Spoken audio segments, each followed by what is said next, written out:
Welcome to Ars Libri, an everyman's journey through Western literature, where we explore the literary arts book by book, reading, retelling, and reclaiming our rich heritage.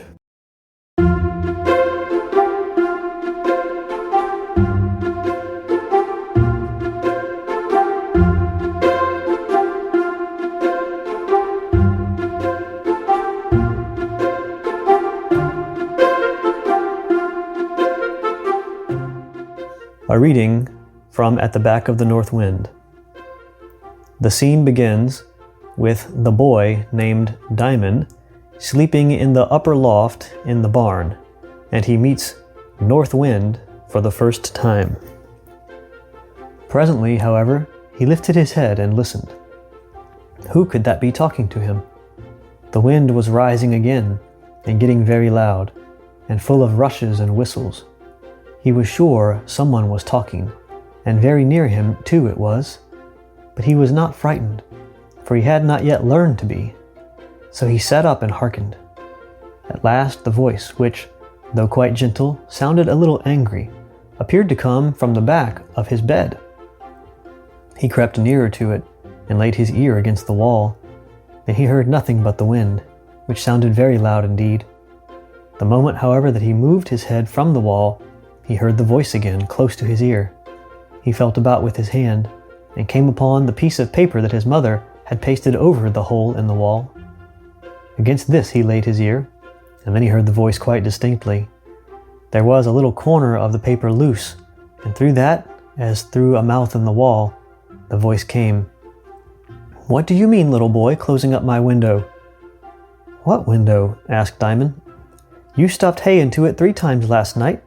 I had to blow it out 3 times again." "You can't mean this little hole," said Diamond. "It isn't a window, it's a hole in my bed." "I didn't say it was a window, I said it was my window," said the voice. "It can't be a window," said Diamond, "because windows are holes to see out of." "Well," said the voice, "that's just what I made this window for." "But," said Diamond, "you are outside. You can't want a window." "You are mistaken," said the voice. "Windows are to see out of, you say? Well, I am in my house, and I want windows to see out of it." "But you made a window into my bed," said Diamond. "Well, your mother," said the voice, "has got 3 windows into my dancing room, and you have 3 into my garret.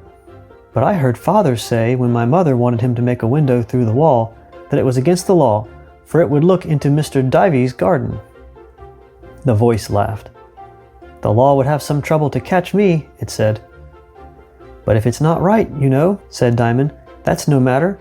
You shouldn't do it." "I am so tall that I'm above that law," said the voice. "You must have a tall house then," said Diamond. "Yes, a tall house," said the voice. "The clouds are inside of it." "Dear me," said Diamond, and thought a minute. "I think, then, you can hardly expect me to keep a window in my bed for you. Why don't you make a window into Mr. Divy's garden?" "Nobody makes a window into an ash pit," said the voice rather sadly. "I like to see nice things out of my windows." "But he must have a nicer bed than I have, though mine is very nice, so nice that I couldn't wish a better." "It's not the bed that I care about, it's what's in it," said the voice. "But you just open that window." "Well," said Diamond, "Mother says I shouldn't be disobliging, but it's rather hard. You see, the north wind will blow right in my face if I do." "I am the north wind," said the voice. "Oh," said Diamond thoughtfully. "Then you will promise not to blow in my face if I open the window?" "I can't promise that," said the voice. "But you'll give me the toothache. Mother's got it already." "But what's to become of me without my window?" asked the voice. "I'm sure I don't know," said Diamond. "All I say is, it will be worse for me than for you." "No, it will not," said the wind. "You will not be worse for it, I promise you that. You will be much better for it. Just you believe what I say and do as I tell you."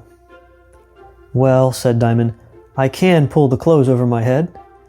Feeling with his little sharp nails, he got hold of the open edge of the paper and tore it off at once. In came a long whistling spear of cold and struck his little naked chest. He scrambled and tumbled under the bedclothes and covered himself up. There was no paper now between him and the voice, and he felt a little, not frightened exactly, I told you he had not yet learned that, but rather strange. For what a strange person this North Wind must be that lived in the great house called out of doors, I suppose, thought Diamond, and made windows into people's beds. But the voice began again, and he could hear it quite plainly, even with his head under the bedclothes. It was a still more gentle voice now, although 6 times as large and loud as it had been, and he thought it sounded a little like his mother's. "What is your name, little boy?" it asked. "Diamond," answered Diamond, still under the bedclothes. "What a funny name!" "It's a very nice name," returned its owner. "Do you know to whom you're speaking?" "No," said Diamond, and indeed he did not, for to know a person's name is not always to know the person's self. "Then I must not be angry with you. You had better look and see, though." "Diamond is a very pretty name," persisted the boy, vexed that it should not give satisfaction. "Diamond is a useless thing, rather," said the voice. "That is not true," said Diamond. "That is not true. Diamond is very nice." A beautiful laugh, large but very soft and musical, sounded somewhere beside him, and Diamond kept his head under the clothes. "Mr. North Wind, please." "I'm not Mr. North Wind," said the voice. "You told me that you were the North Wind," insisted Diamond. "I did not say Mr. North Wind," said the voice. "Well, then I do, for Mother tells me I ought to be polite." "Then let me tell you, I don't think it polite at all of you to say Mr. to me." "Well, I didn't know better," said Diamond. "I'm very sorry." "You can't say it's polite to lie there talking with your head under the bedclothes and never look up to see what kind of person you're talking to. I want you to come out with me," said the voice. "I want to go to sleep," said Diamond, very nearly crying, for he did not like to be scolded, even when he deserved it. "You shall sleep all the better tomorrow night," said the voice. "Besides," said Diamond, "you are out in Mr. Divy's garden, and I can't get there. I can only get into our own yard." "Will you take your head out of the bedclothes?" said the voice, just a little angrily. "No," answered Diamond, half peevish, half frightened. The instant he said the word, a tremendous blast of wind crashed in a board of the wall and swept the clothes off Diamond. He started up in terror. Leaning over him was the large, beautiful, pale face of a woman. Her dark eyes looked a little angry, for they had just begun to flash, but a quivering in her sweet upper lip made her look as if she were going to cry. What was most strange was that away from her head streamed out her black hair in every direction, so that the darkness in the hayloft looked as if it were made of her hair. But as Diamond gazed at her in speechless amazement, mingled with confidence, for the boy was entranced with her mighty beauty, her hair began to gather itself out of the darkness, and fell down all about her again, till her face looked out of the mist of it like a moon out of the clouds. From her eyes came all the light by which Diamond saw her face and her hair, and that was all he did see of her yet. The wind was over and gone. "Will you not go out with me now, Diamond? Will you not come out with me, you little Diamond?" "I'm sorry I was forced to be so rough with you," said the lady. "I will, yes, I will," answered Diamond, holding out both his arms. "But," he added, dropping them, "how shall I get my clothes? They're in my mother's room and the door is locked." "Oh, never mind. You'll not be cold. I shall take care of that. Nobody is cold with the North Wind."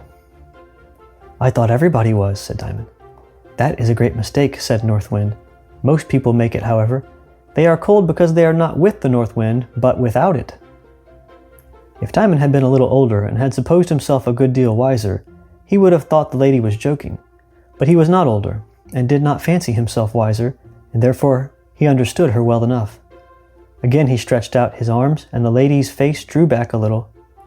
"Follow me, Diamond," she said. "Yes," said Diamond, only a little ruefully. "You're not afraid?" said the North Wind.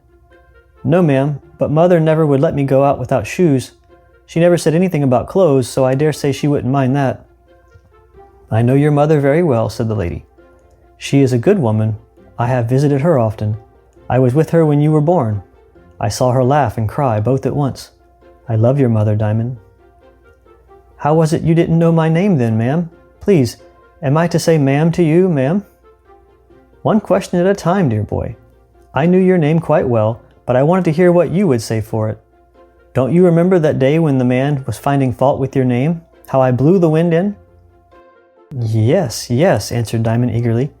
"Our window opens like a door, right over the coach house door. The wind, you, ma'am, came in and blew the Bible out of the man's hands, and the leaves went off fluttering on the floor, and my mother picked it up and gave it back to him, and there was your name in the Bible," she continued.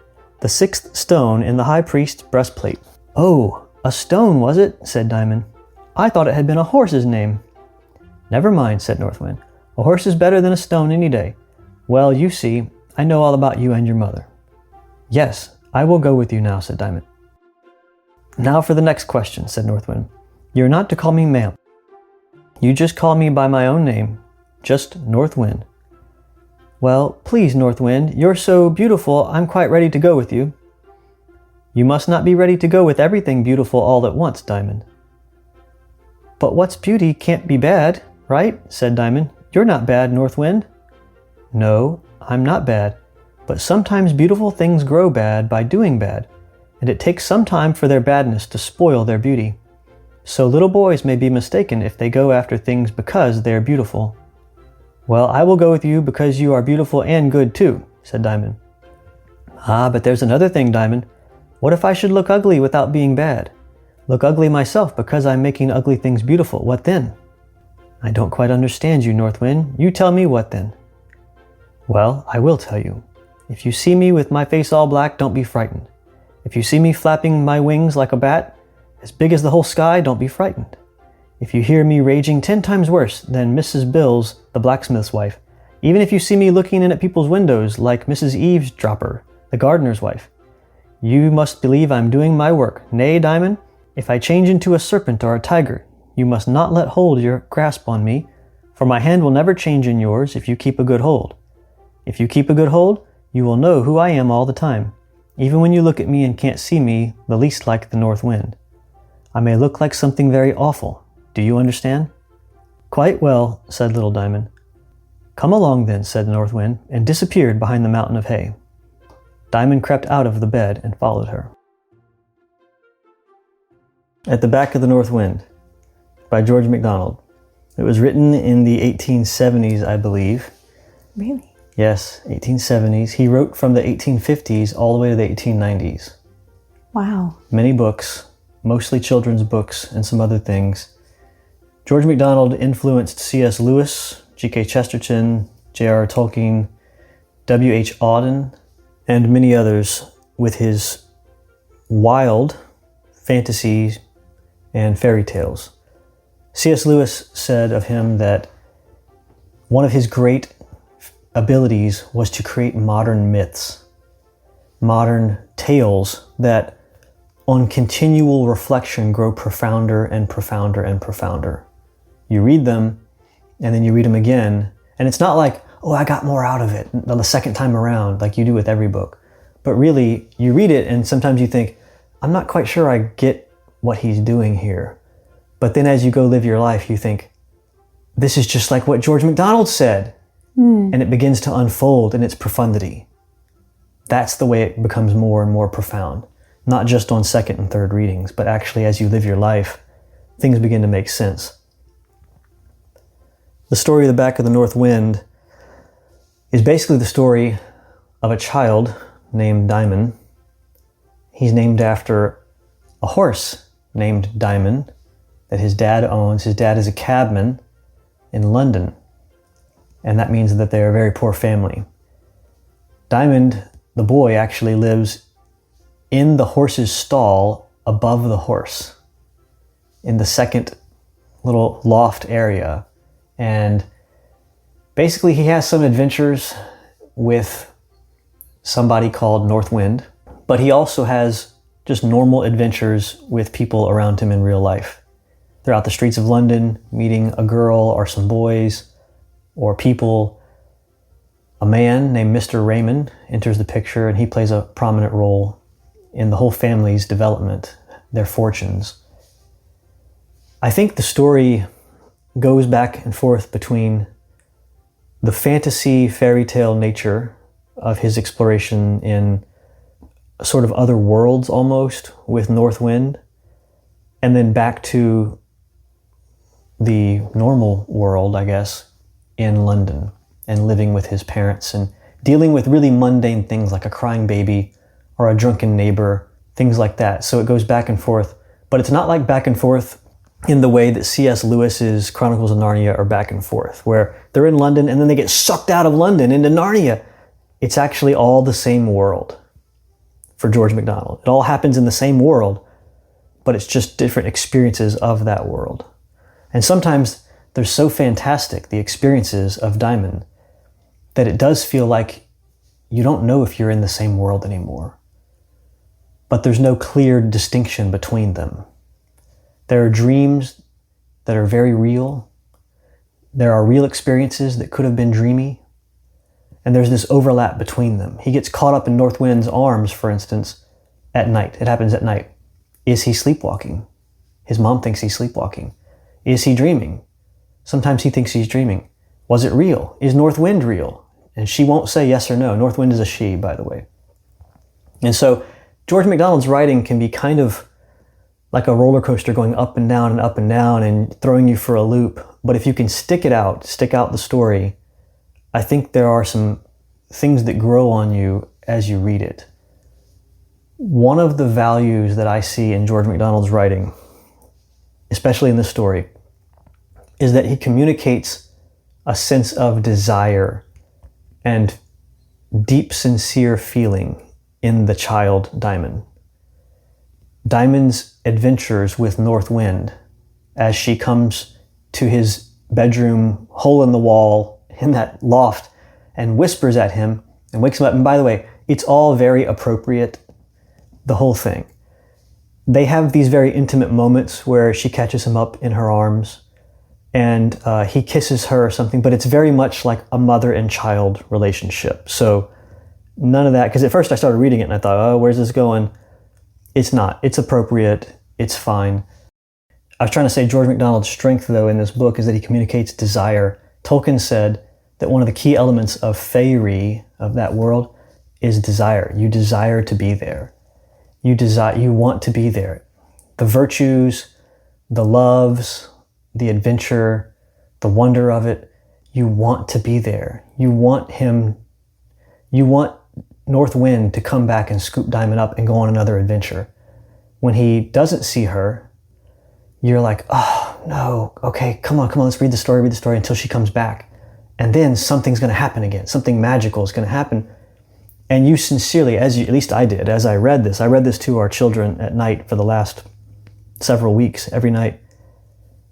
Even when I stopped reading, I read 2 chapters a night. Every time I stopped, the children say, oh, can't we read until she comes back? Because sometimes in the chapters, she doesn't come back. For several chapters, there's no North Wind. There's no fairy. There's no adventure. It's just he has to take over the cabman duties of his dad for a while because his dad fell sick. And so it's him learning to just have this early morning wake up and how to harness the horse even though he's small. And all the men watch him in the stall to see if he can do it. And once he's able to do it, they all cheer him on and do it for him the next morning and the next morning and the next morning. But it's drudgery. It's mundane activities while North Wind's gone. And he has to uphold this manfulness in his youth, which he does very cheerfully. But when North Wind comes and takes him away, it's mystery and wonder and adventure, enchantment. And you feel his desire for it. And you feel it really deeply, I think. The children do. When I read it, I felt it as an adult. And George MacDonald talked about this in some of his writings. He said he doesn't write children's stories. He writes stories for those who are childlike at heart. For the age of 5 or 55 or 75, he said. And I think that's what he does really well in this. When North Wind comes, she's wind. At least that's what she appears to be. Of course, what she really is, we don't know. Throughout the whole book, we can speculate at the end what she might be. But she's definitely wind. She blows things around in her duties, cleaning streets and waking people up and directing fishermen or different boats in different directions or sometimes in bad directions. But she never does anything bad. She does as she's told. And she explains to Diamond that she obeys the music that she hears. And the music comes from far away and it's been playing for many thousands of years. And it's a sad but a sweet music. and she thinks that it's directed by a child. Some commentators about this book have said perhaps that's the Christ child that's directing and telling her what to do. So some people think that she's evil, some people call her ruin or misfortune or bad luck. Some people have all kinds of bad names for her, and she says there's even one that's really bad, but no, I won't say it now. Diamond thinks, but you're not really bad, are you, North Wind, because you're treating me so kindly? And she speaks to him in such soft tones, almost cooing like a mother would, trying to be calming to a baby. And she says something like, I am just. To those who are wonderful, I am wonderful. And to those who deserve justice, I am justice. And she said, all kindness, though, is based on justice. This is one thing she says. All kindness is based on justice. Mercy is not unjust. It doesn't get very theological in this book, though. George MacDonald's theology was considered heretical by some. I haven't really looked into it. He was actually deemed a heretic by his church. I think he ministered at a congregational church for a while. I'm not sure. I don't follow it much. But he does put in a little bit of Christianity here and there. There's more social commentary than anything else. But even then, there's not a lot of that. Honestly, I like how he casts the character of the North Wind as sort of not a moral creature. Not that she's immoral or anything. Mm-hmm. It really is, she's doing her duty. Yeah. And like you said, for the innocent, there's no harm in that. Mm-hmm. But for the wicked, when she comes to do her duty, it's a fearful thing. Right. And I like how he pitches it that way. I remember being dreadfully confused as a child. When I first read this, I was very confused. And it plays with your emotions in a way, because it's like you want North Wind to come back. Mm-hmm. But then when you stop and you realize, what is North Wind? Mm-hmm. And why do you want its coming? You know, it's like, why are you longing for this? Yeah. And I wasn't sure how to think about it as a child. Mm. I'm glad that you read it with the girls, because, you can walk them. Did they have questions about it? Or? They did. I think one of our children tried to read this before and said that it was too confusing, and they stopped. Yeah. And so I read it with them this time all the way through. And there are places where it's confusing because you don't know what is actually happening. George MacDonald wrote in this sort of romanticized, very almost transcendental-like way, where nature is divine and the divinity is in us and we are part of nature, and you dream and you think and you imagine and it's real, but its reality is also imagination. And it's kind of difficult to see what he's doing sometimes. And North Wind is caught up in all of that. She's good to him, to Diamond, the boy, but she does things that are mysterious and don't really make sense. And she doesn't explain herself, and she can't explain herself. She just says, I'm following the music. I'm doing what I feel is what I'm supposed to do tonight. And one example is she drowns a ship full of people. And it's full of people who, some of them might have been innocent people. And Diamond says, no, North Wind, you won't do that. I know you won't, because you're kind and you're good. And that's when she says, I'm just. And she explains a little bit of the man who owns the ship was speculating too much. And he extended himself too far. And he has to learn that he can't do that. And it's sort of some commentators about this, because at the end of this book, we have the Everyman's Library hardback edition, very, very nice, with original illustrations. I'd recommend you get it. It's like a mahogany or maroon color. At the end of the book, there's a commentary that says MacDonald was putting in some social commentary here about capitalism.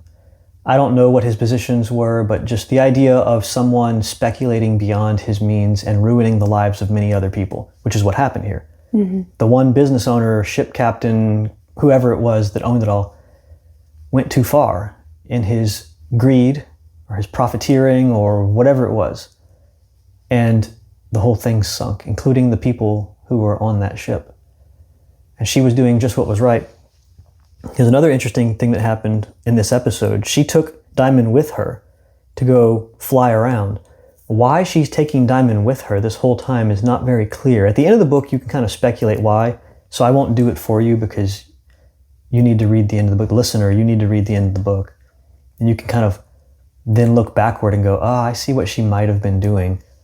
But she takes Diamond with her on all of these adventures that she goes on, and he doesn't play a role in those adventures. He's just there with her. Spectator.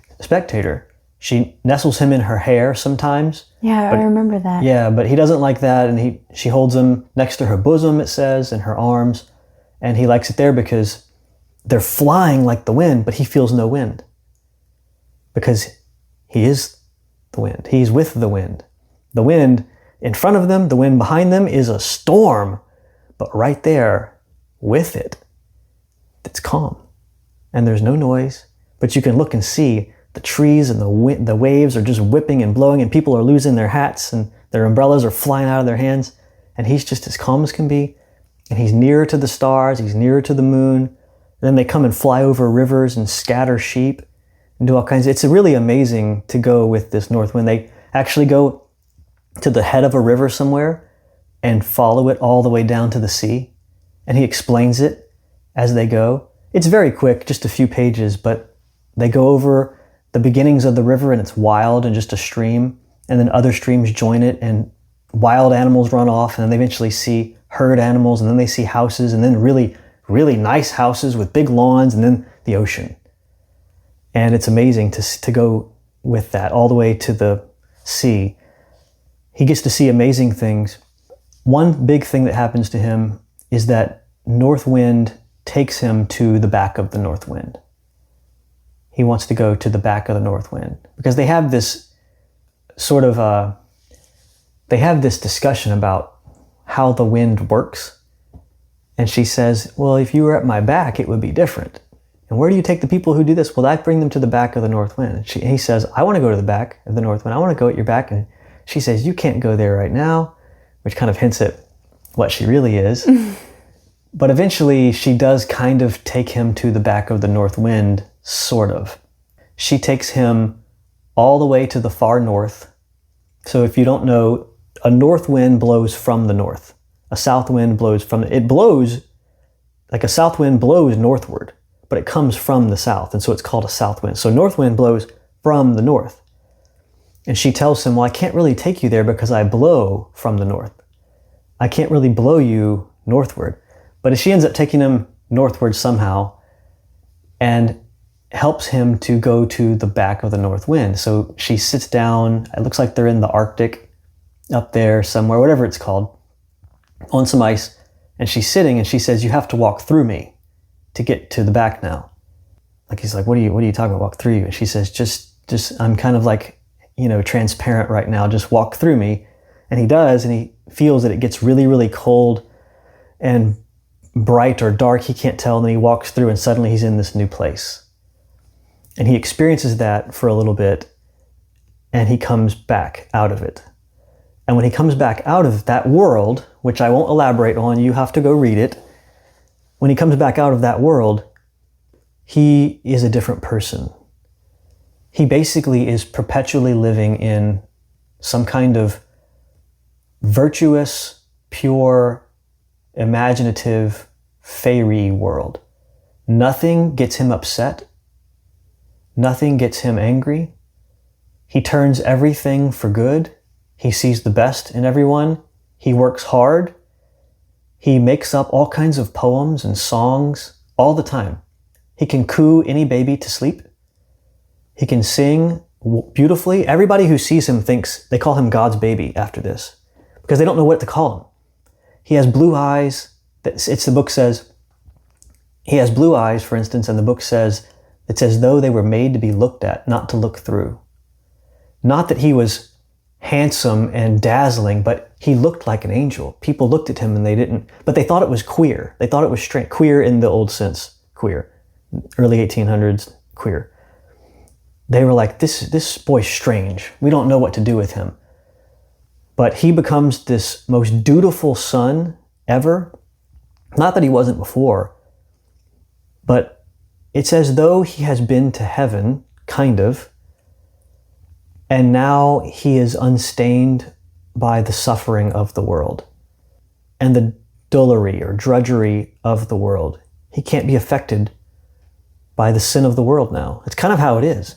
It doesn't say that in the book, but his experiences and the way he lives his life afterwards, how he helps his neighbors, how he helps a strange girl who's a sidewalk sweeper, how he helps his dad when his dad gets sick, and the new baby when the new baby comes. And there's a man named Mr. Raymond that I mentioned.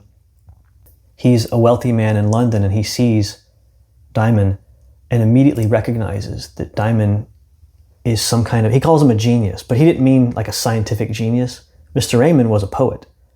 He was a teller of fairy stories. And he saw in Diamond is one of the rare few, every generation, that God blesses us with to instruct us in our higher transcendental principles of self, of beauty, of virtue, of poetry. Because Diamond can just see the world in this poetic way that's mysterious now. And he goes through the rest of the story doing amazing things, binding relationships, healing things, fixing problems, like virtuous relational problems. Not like scientific problems. He doesn't invent things. But it's pretty amazing to see the change that's wrought in him. He was already a good boy before this, but now he's extremely imaginative. And the end essay, the end commentary in this book said that this story of what I'm explaining right now influenced many other works like Peter Pan. Oh, interesting. Do you see how Peter Pan is, these boys just imagine this other world and they get caught up in it. And it becomes this world of youth and joy and weird, strange things. Never Land. Diamond was written, the story of Diamond and Back to the North Wind was written before that. And Diamond is doing the same sort of thing, but it's not Peter Pan. Peter Pan took it in a different direction entirely, but it's kind of the same thing. Except I would say this one is more virtuous. There's more of a focus on virtue, honesty, courage, loyalty, hardiness just in work, and kindness, compassion, mercy, all of those Christian virtues rather than just pure adventure and silliness. I wish I had read it. I'm going to have to read it. Well, you read it as a kid, you said, right? Yeah, but I didn't, I need to read it. It's almost as though I have not read it. George MacDonald said it was written for children as well as adults. He said that there's really no lesson that he's teaching. The story is the lesson. Just let the story impress feelings upon you. And I have to be honest, when I read this book to my kids, every day during the day I'm thinking, I can't wait till we read it tonight. Why though? Well, I just want to see what happens with North Wind because it's a realm of desire. You want to be there. You want to continue understanding. You want the mystery to continue unfolding. You don't ever want it to end. You don't want the mystery to be answered fully. What is she? Where does she take him? What's her purpose? What's going to happen to Diamond finally? You don't want that. You don't want Diamond to grow old either. And North Wind, you don't want Diamond to grow old and have North Wind say, okay, no more. No, you want him forever to be in this state where he gets taken up by North Wind in her arms and you learn something new about her, something else mysterious. But it's infinite, it's endless. I love the fact that it was the wind that's personified here. Because to me, the wind has always been fascinating. I've always loved the wind. Mm-hmm.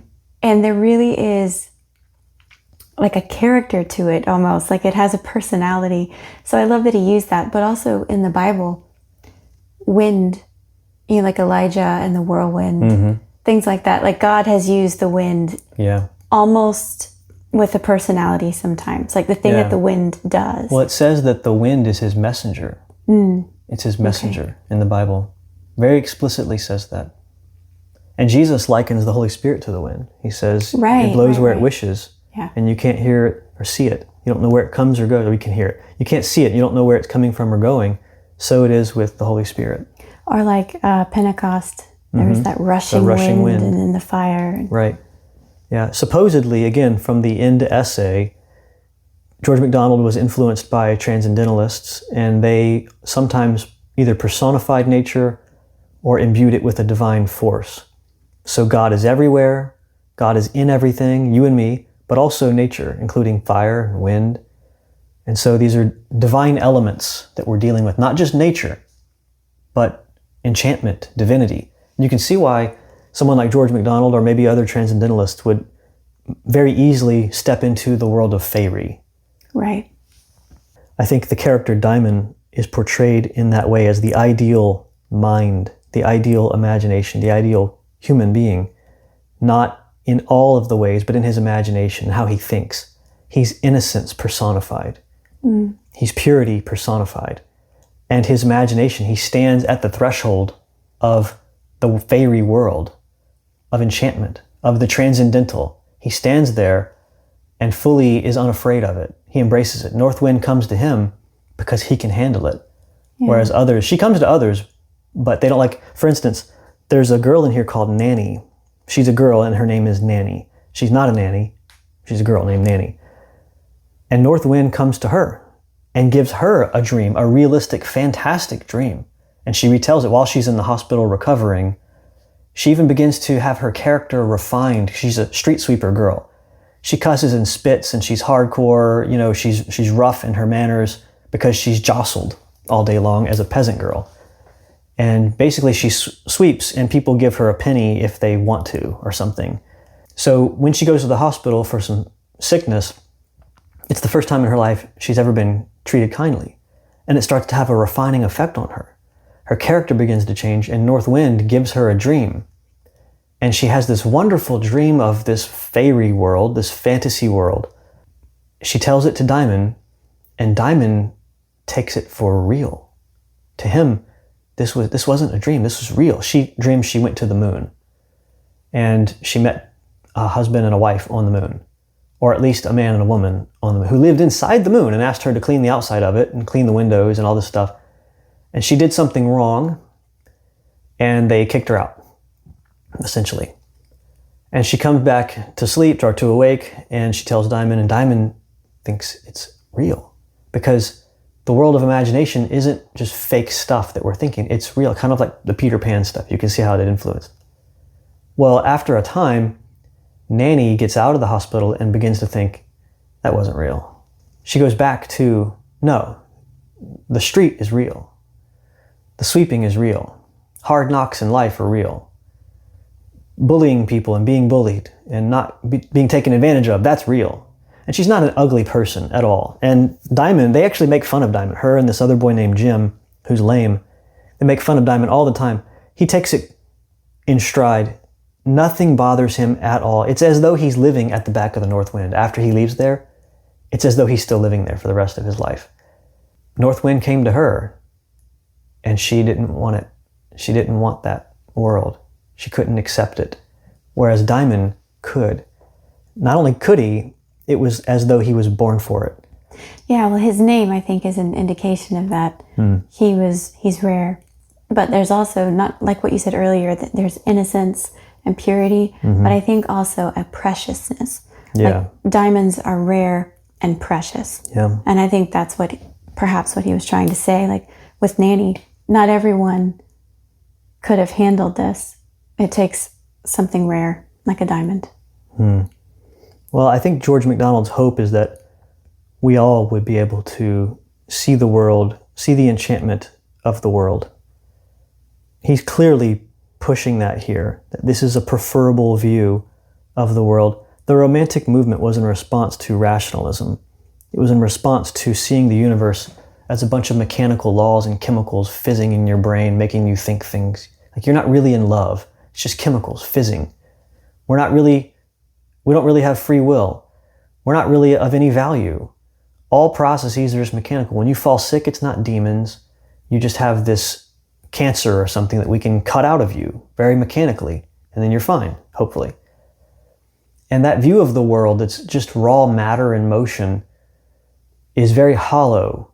Not only does it destroy human meaning, human worth, human value, not only does it destroy God, it says there's no God, no angels, it destroys hope. Right. It destroys happiness. Happiness is fake emotion. It destroys joy. It destroys imagination. Why imagine anything better than you see around you right now? It kills the soul. It kills the soul. And this is the thing, the soul lives in a world of elation. It lives in a world of fairy, enchantment, imagination, something beyond nature. Roger Scruton, the conservative philosopher, the late conservative philosopher, now he's passed on, he has a book called On Beauty, very short, and in it he says that one of the functions of beauty is to elevate us beyond the mundane, to provide us hope in a fallen, broken world. When you see something, a work of art that's beautiful, it raises you up above. If you're walking through the streets of London and you're a chimney sweep in Charles Dickens' novel, and you look and see a beautiful statue or painting or something, you just for a moment, there's something beyond this dirty realm that I live in. And what the world tries to do to children is to kill that in them today. No, you need to be real. You need to face the grim reality of what it is and get out of that mentality. And just, the only thing you can do though is just have pleasure, but not experience elation. Don't rise above nature in your imagination so much. Just pleasure yourself with food, with games, entertainment, or other things today. Pleasure of nature rather than surpassing it for higher things. Not that nature, we shouldn't enjoy sports and entertainment and stuff, but it's the raw reality that you should live in today in all of its unadorned nature. Pleasure of the physical body rather than pleasure of the soul. Yeah. And George MacDonald clearly is indicating that pleasures of the soul are extremely important. And again, I want to emphasize what he does in his book is it makes you feel them. You read it and you feel like, I want to be here in this story. That's, again, I can't stress this enough. This is like the main thing that I get away is you feel what George MacDonald wants you to feel. When you read the book, you feel it. Desire. A good desire here, okay? But Tolkien talked about this in his essay on fairy tales, on fairy stories. The key feature of fairy, of enchantment, is desire, or one key feature is desire. You want to be there. You don't even know why fully. I want to read a few snippets from the essay at the back of the book. This is someone commenting on the story. It says, "At the back of the North Wind is a series of alternating points of view, sometimes even changing its form to verse or a story within the story. Its pattern has not been obvious to every reader. Nevertheless, it is a shimmering kaleidoscope of interweaving incidents, playing off repeating themes of sleep, dream, death, and rebirth." One of the features I've mentioned already is that Diamond is this innocent boy who knows no sin. He's personified like this angel child, especially because he's been to the back of the North Wind. He's kind of been purified in this sense. This is a funny comment that George MacDonald puts in here. I want to read it. It says, "He can still believe in fairyland, for his mother had no money to buy books to set him wrong on the subject." Yes. That's a great one. But that's what I was saying a second ago. Today, all of the books teach children that there is no fairyland. There is no imagination world. All of that's fake, and you just need to live in reality and find ways to manipulate reality. Find ways to become an engineer or a mathematician or a logician or somebody, some manager, some expert in technique, how to break apart reality and reassemble it to make a product. All of those things are useful in some way, but it's also a destruction of reality and a reconstitution of it rather than using your imagination to enter an enchanted world, a romantic world. Yeah, it's the not knowing. It's the not having it all written down and graphed and understood. Yeah. You know, that's where the magic is, because you just have to believe it. I think that's the difference, is magic and enchantment and fairy takes faith. Whereas science and math and things, you can write it all down and you can see it with your eyes and there's no faith required. There's no leap required. Right. Well, it's not that science and all this is wrong. It's that the worldview of science is one that has no room for faith. Right. There's no faith in the world. There's nothing to hope in the world. There's nothing beyond the material world. And Diamond is someone who, in the face of modernism, in the face of rationalism, in the face of the Industrial Revolution, he's someone who basically lives in between both worlds. But because he has his head in the clouds, he is actually more practical in real life. This is something that I've said already. He is extremely useful to his dad. When his dad gets sick, he steps up and becomes a cabman, and he does it with this spirited gusto and happiness that nobody else possesses. And everybody wants to take his cab now, even though he's really young. They're not sure if he's going to be able to actually carry them anywhere, if they're going to be thrown out of the cab because he can't handle the horse. But he ends up being able to use the horse well. He interacts with everybody well because his spirits have been raised beyond the normal mundane earth a little bit because of North Wind and going to the back of the North Wind. So I'll just talk about a few random points in the book. In one section, he meets a man named Mr. Raymond. I mentioned him, the wealthy English gentleman in London. And Mr. Raymond says, whenever you learn to read, he's talking to Diamond and Nanny, whenever you learn to read, I'll give you a book and 6 pence. So he's trying to be this philanthropist about town, and he actually donates money to the hospital to make sure the children get free care. So Diamond goes on to learn to read, and he learns to read through poetry. It's about Little Boy Blue. He ends up memorizing long stretches of poetry, and that's how he learned to read. And so now he becomes this sort of poet. And he comes back to Mr. Raymond. And Mr. Raymond, as Mr.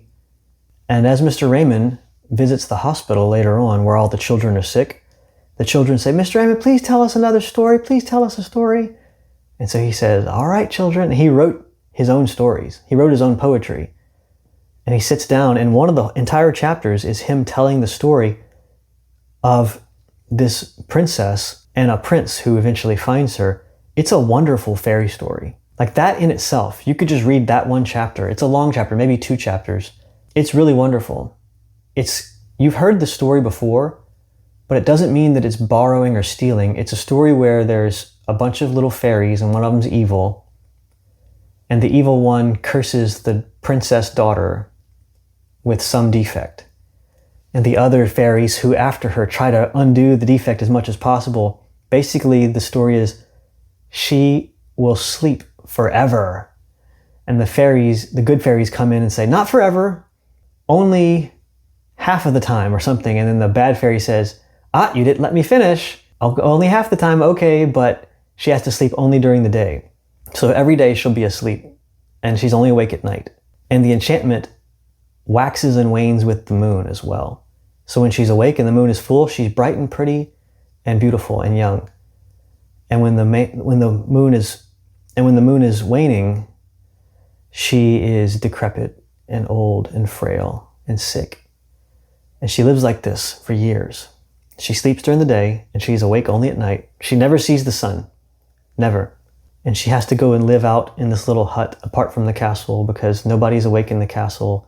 And it's kind of like the story of Baron and Luthien, where Luthien is out dancing in the moonlight. When the moon is up, she's awake at night and she's out there dancing and singing and frolicking. But when it's going down, she's just old and decrepit, and it looks like she's a 95-year-old woman or something. The spell can only be broken if a prince kisses her but doesn't know that he's kissing her. That's how it has to happen, I know. Anyway, I won't tell the whole story here, but it's told wonderfully. Like, I'm not telling it well right now, obviously. But the story's told wonderfully, and you could just read that little bit, and it's great. It's a great story. I guess what I'm saying is there's a lot of poetry in this, a lot of mini stories. Diamond himself tells many of them. When he went to the back of the North Wind, there was a river there. I didn't tell you much about this because I want people to read the book. But there's a river at the back of the North Wind, in the land at the back of the North Wind, and the river sings and tells stories. And Diamond couldn't remember the stories that the back of the North Wind's river told. But when he came back, he always was full of stories and songs himself. He would sing them to his little baby sister or brother, whoever it was. He would sing them to sick people. He would sing them to his father. He'd sing them to the horse. He would climb up in a little tree to be nearer to the stars. That's what he said.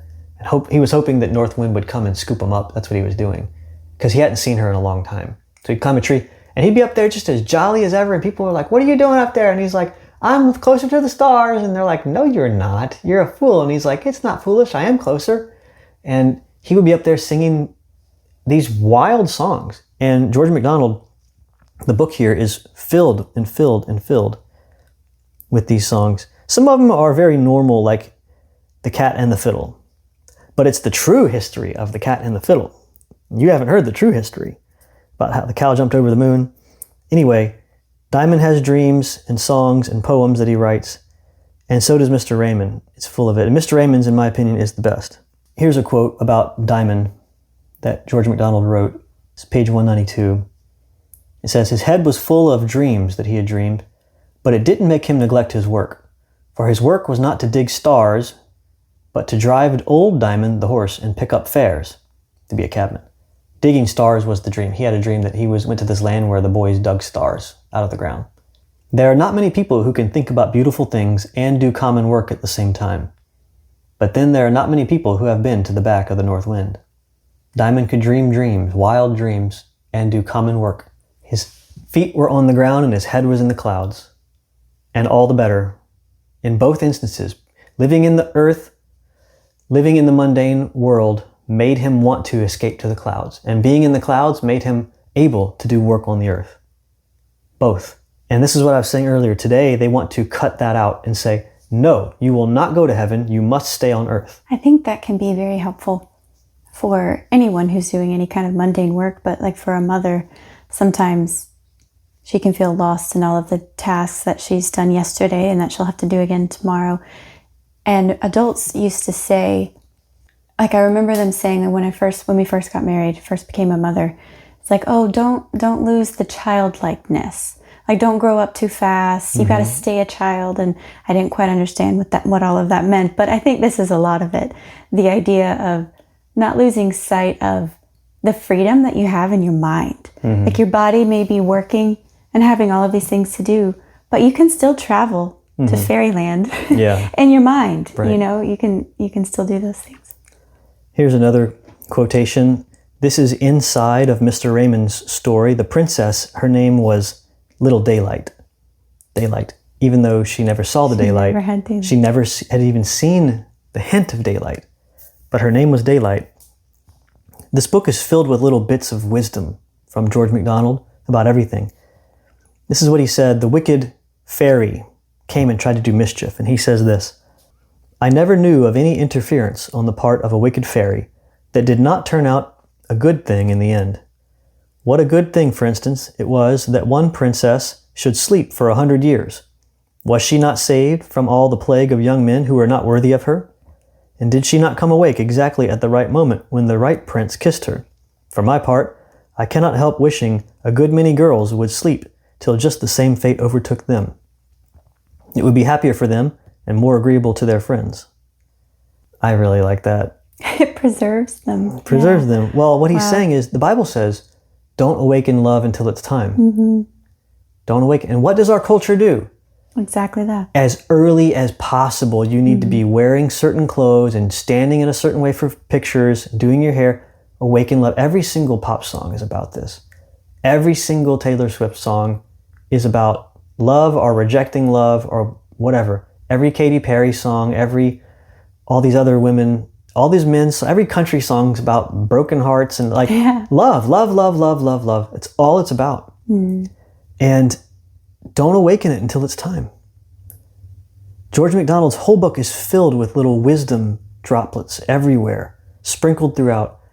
And as you're reading, he kind of turns to you and says, now my readers will understand such and such. He doesn't do it in a pedantic way, but it's there, and it's usually really good, and it's unlooked for. This little turn here at the end about, first of all, evil is turned for good.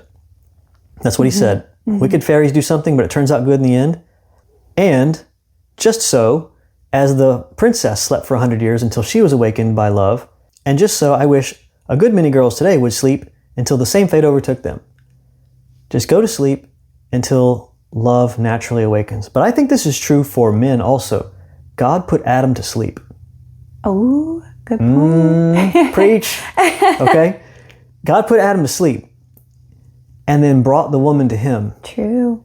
And then Adam woke up. He didn't say, now Adam, check it out. There's a woman in the garden somewhere and you got to go hunt her down. Adam's like, ooh, let's go. No. And he didn't put like 50 women in the garden and like, but go find one. That's not the situation. There's one. And you wait.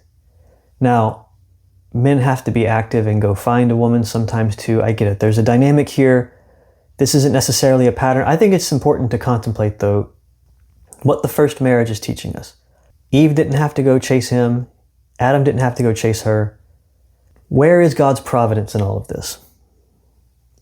George MacDonald clearly sees God's providence here. A bad thing turned out good in the end. He said, I've never known of any interference on the part of a wicked, evil thing that didn't turn out good. That's providence. Mm-hmm. And the example is Sleeping Beauty slept for 100 years and then was woken by a prince at the right time. And he says, I wish this would happen for every girl. I think the same thing. Keep my girls away from the evil influences of the world that seek to do them harm, that seek to awaken things in them before it's time, passions that can't be completed, can't be achieved without doing something illicit. Yeah, you mentioned pop songs, but movies are just as bad. I mean, try to think of a movie that doesn't have some kind of a love story or romance in it, just like all of the other pop songs. And I think that's one of the ways that these things are awakened before their time. Mm-hmm. You know, a very easy way to do it is just put your children in front of movies. Any movies, really. Yeah. They almost all have love stories. Yeah. There's another quotation from the same tale, Little Daylight. George MacDonald says, Now wicked fairies will not be bound by the laws which the good fairies obey, and this always seems to give the bad the advantage over the good. For they use means to gain their ends which the others will not. But it is all of no consequence, for what they do never succeeds. Nay, in the end it brings about the very thing they are trying to prevent. So you see that somehow, for all their cleverness, wicked fairies are dreadfully stupid. For although from the beginning of the world they have really helped instead of thwarted the good fairies, not one of them is a bit the wiser for it. She will try the bad thing just as they all did before her, and succeeds no better, of course. This is again George MacDonald's providential arc of goodness in the history of the universe, just like Tolkien. Gandalf says this sort of stuff. Don't kill Gollum. We don't know what may happen yet. Yeah. It may turn out good in the end. Many times this is infused into the storylines of these Christian authors in Fairy. Mm-hmm. Fairy is a world where good triumphs in the end. This is another reason why it's closer to the Christian conception of reality. Rather than having tyranny always looming on the horizon from some absolute authoritarian state or Führer or leader, and we have to flee from it and we're all going to be annihilated, this sort of doom and gloom that you find in modern worldview, or just like H.G. Wells' Time Machine, where we just end up all dying in the end, dissipating. We're all annihilated because the fate of the universe doesn't care about us. No, this is a Christian worldview. Yeah, it's much more like Joseph. You know, he has the dreams that he will be elevated above everyone. Mm-hmm. And it is because of these very dreams that his brothers begin to hate him and they throw him in the pit. Mm-hmm. But he's lifted out of it. And it was, you know, Joseph says in the end, like, it was you doing these things for evil that all worked out in the end. So it's like the wicked fairies doing their little curses.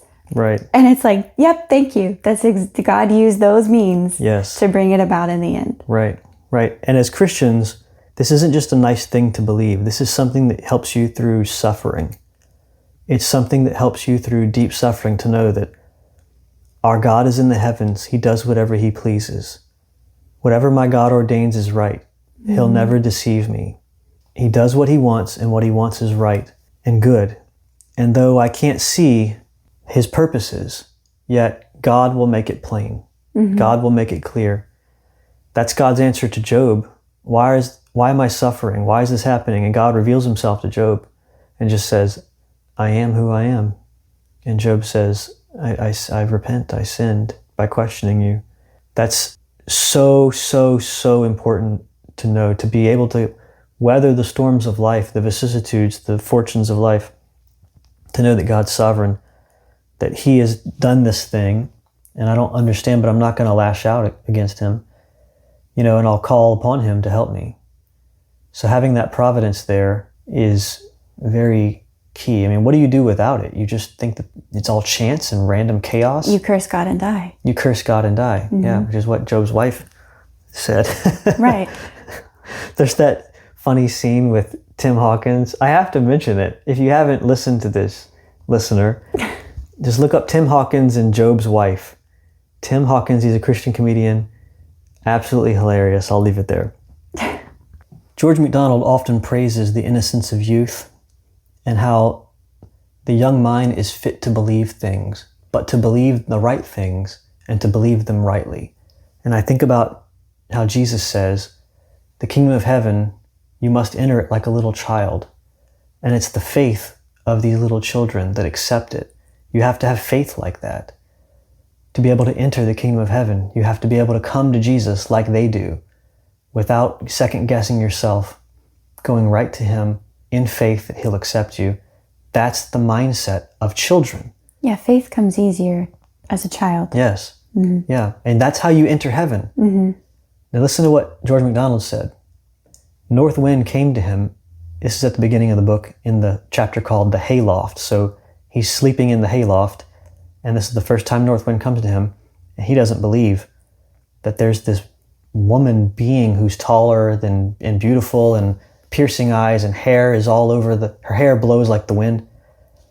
And it says, if Diamond had been a little older and had supposed himself a good deal wiser, he would have thought the lady was joking, but he was not older, and he did not fancy himself wiser, and therefore understood her well enough. He wasn't older, he wasn't wiser, therefore he understood. He believed in fairyland because his mother didn't have enough money to buy him books to tell him otherwise. Mm-hmm. It's a side note, but it's like what I just said, faith comes easier as a child. Mm-hmm. I was just thinking of that in terms of like pedo baptism. I was like, huh. I wasn't going to say that. I wasn't thinking that. For our Baptist friends. I know, I wasn't thinking that. But gotta have faith like a child. Okay. Yeah. The Fuller quote, by the way, I found this.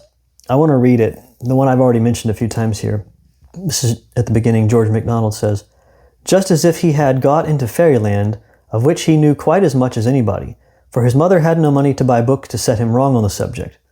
I have seen this world only sometimes, just as the narrator talking to you. I've seen this world only sometimes, just now and then, you know, look as strange as ever I saw fairyland. But I confess I have not yet seen fairyland at its best. I am always going to see it sometime. And right after this, Diamond went with the fairy lady, but came back and she dropped him off for the night. And he cries now because he's losing the lady. He thinks, I'm never going to see her again. I want to go with you to this world.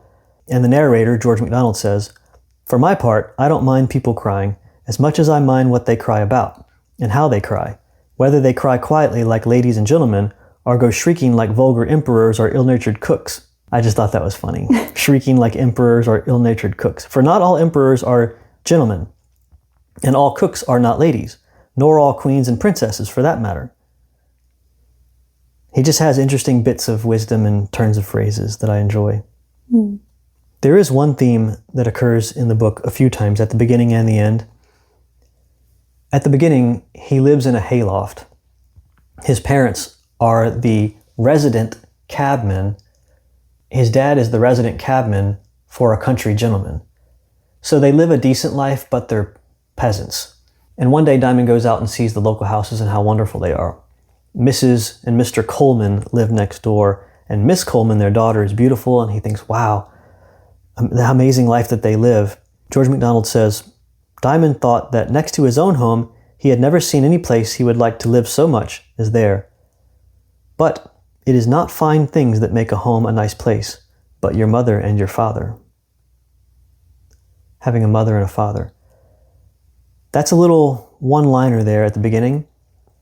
At the end of the book, his parents had moved away. He and his parents had moved away and become cabmen for somebody else. But North Wind brings him back to his old home where he used to live. And he's flying with her high in the air, and he sees it and he says, oh, put me down there. I want to go see my old home in the old hayloft. And he goes down. It's at night again. And at first he runs around in the yard, just happy as can be. And he goes up into the hayloft, but his bed's gone. The furniture's gone. Old Diamond, the horse, is not in his stall. He's back there. Nobody's in the house they used to live in. And it becomes horrible to him. And he makes the same exact comment. I guess it's the people that make the home, not the home itself. And he thinks, it's so lonely here. Take me up, Northwind. I don't want to be here anymore. And that's important for me. We've lived in different places in our life. And we think, oh, this house is our home. I built ourselves a house. And people who are not me, other people, infuse more meaning into it than I do. They're like, you built your home. You could never let it go. It must mean so much to you. And I'm like, well, it does mean a lot, but it's the people that make the home. At the end of the day, it's the people. And if you replace the people, the home could stay the same, but it's not home anymore. And I think that's a really important commentary on society. If we replace ourselves, if we are replaced, it's not our home anymore. And we grow less and less attached to it. And that's a very sad thought, but it's true. At the Back of the North Wind, it's a wild tale, and we can't go through it chronologically, so I apologize if we did that. But it's difficult because it's kind of like a roller coaster going all over the place. Yeah, with George MacDonald, you never know what you're going to encounter on the next page. You don't. The one shining quality in this, again, I've already said it, is that it makes you feel the desire in the child's soul for the fairy world. It makes you feel that. It makes you feel young again, kind of. And you want the adventure. It's kind of like Peter Pan, but not as silly and boyish and lacking in any kind of substantial virtues. I mean, they're not wicked, all of them, but this book is like a really better version of that on a different plot line. You feel young, you feel desire, you feel enchantment. That's the main thing here. Thank you for listening. If you're enjoying this content, please consider supporting the show by subscribing at arslibri.substack.com. Your support enables me to produce this content. Subscribers also get bonus episodes, detailed book lists, and more.